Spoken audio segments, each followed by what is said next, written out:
प्यारे बच्चों, सुप्रभात। संस्कृत की कक्षा में एक बार फिर से आप सभी का स्वागत है। बच्चों, आज हम सप्तम पाठ पढ़ेंगे अमृत बिंदुएं, अर्थात अमृत की बूंदें। अमृत बिंदुएं पाठ के जितने भी श्लोक हैं सभी नीति शतकम से लिए गए हैं, जिसके रचयिता श्री भर्तृहरि जी हैं। बच्चों, इस पाठ के जितने भी श्लोक हैं वो सभी हमारे जीवन में कुछ ना कुछ नई शिक्षा देने वाले हैं। ये विद्यार्थी जीवन के लिए अत्यंत खास है कि विद्यार्थी जीवन में हमें किन लक्षणों को अपने जीवन में उतारना चाहिए। इससे हमें काफी कुछ सीखने को मिलेगा। आइए बच्चों, अब हम अमृत बिंदवः नामक पाठ के सभी श्लोकों को हिंदी अर्थ सहित पढ़ेंगे। पिबन्ति नद्यः स्वमेव नाम्भः स्वयं न खादन्ति फलानि वृक्षाः। अर्थात नद्यः नदी स्वमेव अपने आप ही, न अम्भ न प्लस अम्भ, ना नहीं और अम्भ में जल। नदी अपना जल स्वयं नहीं पीती। स्वयं न खादन्ति फलानि वृक्षाः, और वृक्ष अपने फल स्वयं नहीं खाते। नादन्ति सस्यम खलु वारिवाः, खलु निश्चय ही, वारिवाः बादल, सस्यम धान व अन्न, नादन्ति नहीं खाते हैं। निश्चय ही बादल अपने जल से उत्पन्न धान व अन्न नहीं खाते हैं।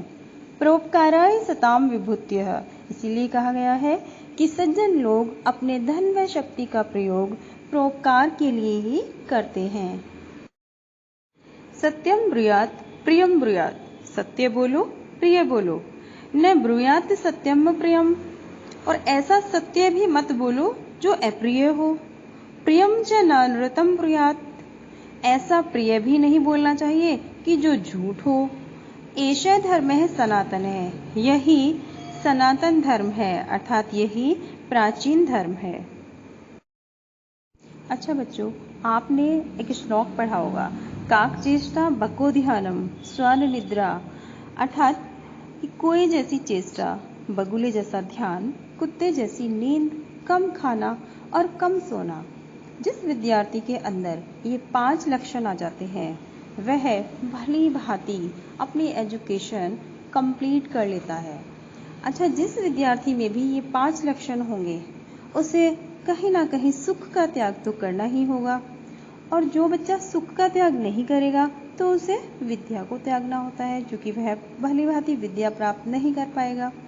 तो इसी से संबंधित हमारे इस श्लोक में बताया गया है कि सुखार्थी व त्यजेत विद्याम विद्यार्थी व त्यजेत सुखम, अर्थात सुखार्थी सुख चाहने वाले को विद्या का त्याग करना होता है, और विद्यार्थी व त्यजेत सुखम, और जो विद्यार्थी होता है, जो विद्या को प्राप्त करने वाला होता है, उसे सुख का त्याग करना होता है। सुखार्थी न है कुतः विद्या, सुखार्थी को अर्थात सुख चाहने वाले को विद्या कहाँ, और विद्यार्थी ने कुतः सुखम, विद्या चाहने वाले को सुख कहाँ। गुणा गुणज्ञेषु गुणा भवन्ति, गुणवान व्यक्तियों में अपने आप ही गुण बढ़ जाते हैं।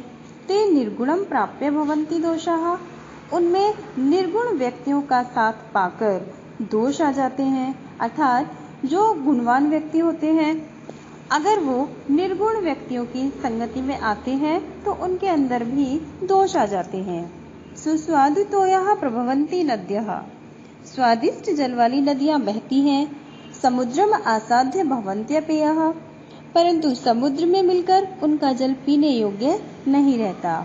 जैसे जब नदी बहती है उसका जल अत्यंत मीठा होता है और पीने योग्य होता है, लेकिन जब वह समुद्र में मिलती है तो वह खारी हो जाती है। जो कि समुद्र का जल खारा होता है तो वह उसमें मिलकर खारी हो जाती है और उसका जल पीने योग्य नहीं रहता। इसीलिए इस श्लोक के माध्यम से बच्चों हमें यह समझाया गया है कि हमारे जीवन में संगति का विशेष महत्व होता है।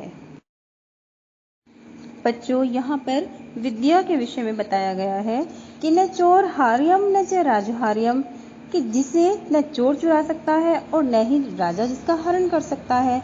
न भ्रातृ भाज्यम, और जो भाइयों में भी विभक्त नहीं होती है, अर्थात भाइयों में भी जिसका बंटवारा नहीं होता है। न च भारकारी, और जो भार को बढ़ाने वाली भी नहीं होती है।